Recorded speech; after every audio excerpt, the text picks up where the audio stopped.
आज की क्लास में आप सभी का स्वागत है। आज हम बात करेंगे अधिकारों का वर्गीकरण के बारे में। अधिकारों का वर्गीकरण हम दो तरीके से कर सकते हैं, जिसमें पहला है नैतिक अधिकार और दूसरे हैं कानूनी अधिकार।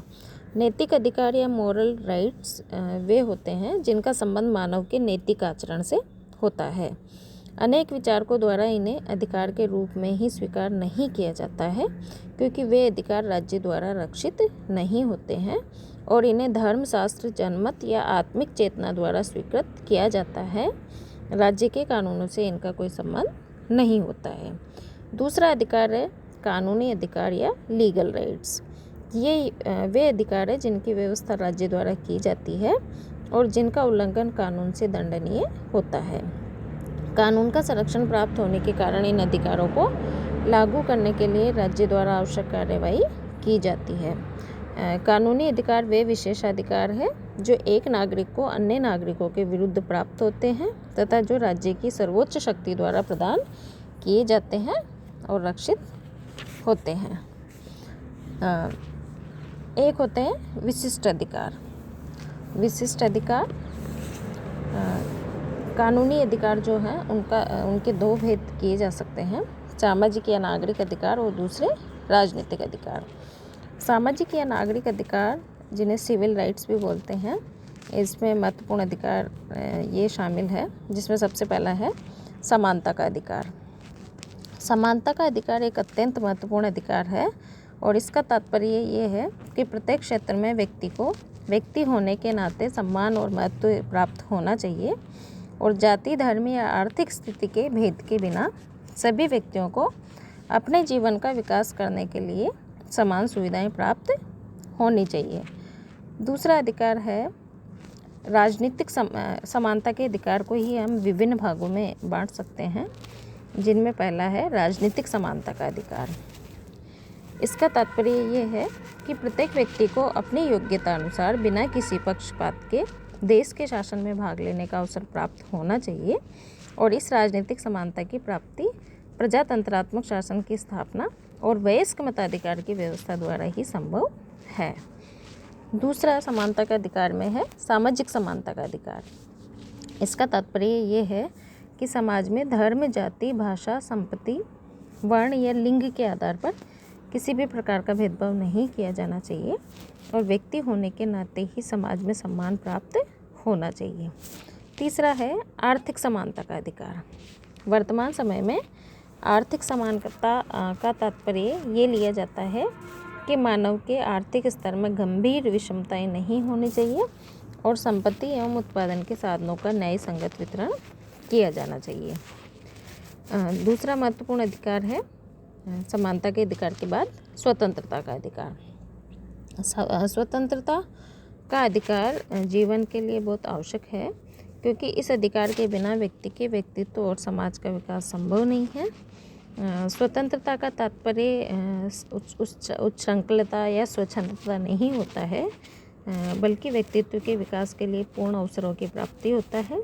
और लास्की के शब्दों में इसका तात्पर्य उस शक्ति से होता है जिसके द्वारा व्यक्ति अपनी इच्छा अनुसार अपने तरीके से बिना किसी बाहरी बंधन के अपने जीवन का विकास कर सके। स्वतंत्रता के अधिकार के भी कुछ भेद हैं, जैसे सबसे पहला है व्यक्तिगत स्वतंत्रता का अधिकार। व्यक्तिगत स्वतंत्रता का तात्पर्य है कि व्यक्ति अपना सामान्य जीवन विवेक के अनुसार व्यतीत कर सके।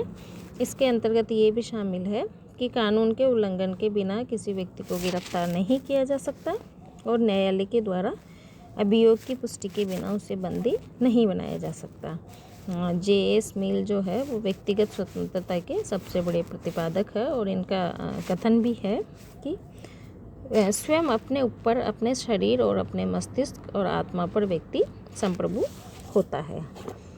दूसरा इसका स्वतंत्रता का प्रकार है विचार और अभिव्यक्ति की स्वतंत्रता का अधिकार। मानव एक विवेकशील प्राणी है और विचार स्वतंत्रता मानसिक और नैतिक उन्नति की सर्वोच्च शर्त है। अतः प्रत्येक व्यक्ति को अपनी इच्छा अनुसार विचार रखने, भाषण, लेख आदि के माध्यम से इन विचारों को व्यक्त करने की स्वतंत्रता होनी चाहिए। हाँ, तो विचार और अभिव्यक्ति की स्वतंत्रता भी व्यक्ति का अधिकार है। तीसरा महत्वपूर्ण अधिकार है स्वतंत्रता के अधिकार में अंतःकरण की स्वतंत्रता का अधिकार। अंतःकरण की स्वतंत्रता या धार्मिक स्वतंत्रता का अभिप्राय है कि व्यक्ति को अपने विवेक के अनुसार धर्म के मानने, आचरण करने और प्रचार करने की स्वतंत्रता होनी चाहिए और एक व्यक्ति पर उसकी इच्छा के विरुद्ध किसी प्रकार का धर्म नहीं लादा जा सकता। धर्म का संबंध व्यक्ति के अंतःकरण से होता है और इस प्रकार इस संबंध में किसी भी प्रकार का बाहरी दबाव अनुचित है। चौथा महत्वपूर्ण अधिकार है समुदाय निर्माण की स्वतंत्रता का अधिकार। व्यक्ति को अपने समान विचार वाले व्यक्तियों के साथ मिलकर संगठन निर्माण करने की स्वतंत्रता होनी चाहिए। व्यक्ति को इस बात का अधिकार होना चाहिए कि वह जीवन के विभिन्न क्षेत्रों में उन्नति करने के लिए राजनीतिक, आर्थिक और सांस्कृतिक समुदायों का निर्माण कर सके। तीसरा महत्वपूर्ण अधिकार है संपत्ति का अधिकार। मानव जीवन के लिए संपत्ति होना आवश्यक है और संपत्ति के अधिकार का तात्पर्य ये है कि व्यक्ति अपने द्वारा कमाए गए धन को चाहे तो आज की आवश्यकताओं पर खर्च कर सकता है या चाहे तो अर्जित करके रख सकता है या धन, जमीन या जायदाद के रूप में व्यक्ति द्वारा रक्षित इस संपत्ति को बिना मुआवजा दिए उससे छीना नहीं जा सकता। हाँ, जन कल्याण की दृष्टि से अगर राज्य चाहे तो संपत्ति के अधिकार को सीमित कर सकता है। चौथा है रोजगार का अधिकार। व्यक्ति को स्वयं अपने परिवार के भरण पोषण, आवास और शिक्षा के लिए धन की आवश्यकता होती है और व्यक्ति यह आर्थिक शक्ति किसी न किसी प्रकार का काम किए बिना प्राप्त नहीं कर सकता। अतः वर्तमान समय में यह आवश्यक है कि व्यक्ति को काम प्राप्त करने का अधिकार होना चाहिए। पांचवा अधिकार है शिक्षा का अधिकार। शिक्षा मानव की मानसिक और आध्यात्मिक खुराक है और शिक्षा के आधार पर ही व्यक्तित्व का विकास संभव है और नागरिकों को शिक्षा प्राप्त करने का अधिकार होना चाहिए। केवल इतना ही नहीं, शासन को धनवान और निर्धन दोनों ही वर्गों को शिक्षा सुविधाएं प्रदान करनी चाहिए। छठा महत्वपूर्ण अधिकार है जीवन का अधिकार। मानव के सभी अधिकारों में जीवन का अधिकार सबसे अधिक मौलिक और आधारभूत अधिकार है, क्योंकि इस अधिकार के बिना अन्य अधिकार की कल्पना नहीं की जा सकती। जीवन के अधिकार का तात्पर्य ये है कि प्रत्येक व्यक्ति को जीवित रहने का अधिकार है और राज्य इस बात की व्यवस्था करेगा कि कोई दूसरा व्यक्ति राज्य के व्यक्ति के जीवन का अंत दूसरा व्यक्ति या राज्य व्यक्ति के जीवन का अंत किसी भी प्रकार से नहीं कर सके। सातवां महत्वपूर्ण अधिकार है परिवार का अधिकार। राज्य के समान ही परिवार भी मानव जीवन के लिए अनिवार्य संस्था रही है।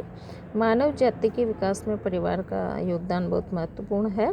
अतः व्यक्ति को विवाह कर परिवार का निर्माण करने और संतान के पालन पोषण करने का अधिकार होना चाहिए और राज्य को इस संबंध में अनावश्यक हस्तक्षेप नहीं करना चाहिए। ये तो थे सामाजिक या नागरिक अधिकार। दूसरा महत्वपूर्ण अधिकारों की कैटेगरी है राजनीतिक अधिकार या पॉलिटिकल राइट्स। राजनीतिक अधिकारों का तात्पर्य उन अधिकारों से है जो व्यक्ति के राजनीतिक जीवन के विकास के लिए आवश्यक होते हैं। इनमें हम इस तरह से देख सकते हैं कौन कौन से अधिकार है। सबसे पहला है मत देने का अधिकार। जनता मताधिकार के माध्यम से ही देश के शासन में भाग लेती है और मतदान को प्रजातंत्र की आधारशिला कहा जा सकता है। और वर्तमान समय की जो प्रवृत्ति है वो मताधिकार को अधिकाधिक व्यापक बनाने की है और इसीलिए अधिकांश देशों में वयस्क मताधिकार को अपना लिया गया है। दूसरा महत्वपूर्ण अधिकार है निर्वाचित होने का अधिकार। प्रजातंत्र में शासक और शासित का कोई भेद नहीं होता और योग्यता संबंधी कुछ प्रतिबंधों के साथ सभी नागरिकों को जनता के प्रतिनिधि के रूप में निर्वाचित होने का अधिकार होता है और इस अधिकार के माध्यम से व्यक्ति देश की उन्नति में सक्रिय रूप से भाग ले सकता है। तीसरा महत्वपूर्ण अधिकार है सार्वजनिक पद ग्रहण करने का अधिकार। व्यक्ति को सभी सार्वजनिक पद ग्रहण करने का अधिकार होना चाहिए और इस संबंध में योग्यता के अतिरिक्त अन्य किसी भी आधार पर भेदभाव नहीं किया जाना चाहिए। चौथा महत्वपूर्ण राजनीतिक अधिकार है आवेदन पत्र और सम्मति देने का अधिकार।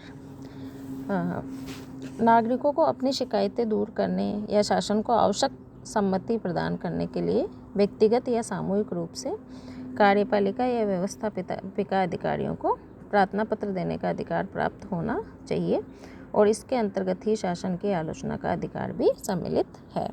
तो ये है अधिकारों के विभिन्न प्रकार जो इस रूप में स्पष्ट है।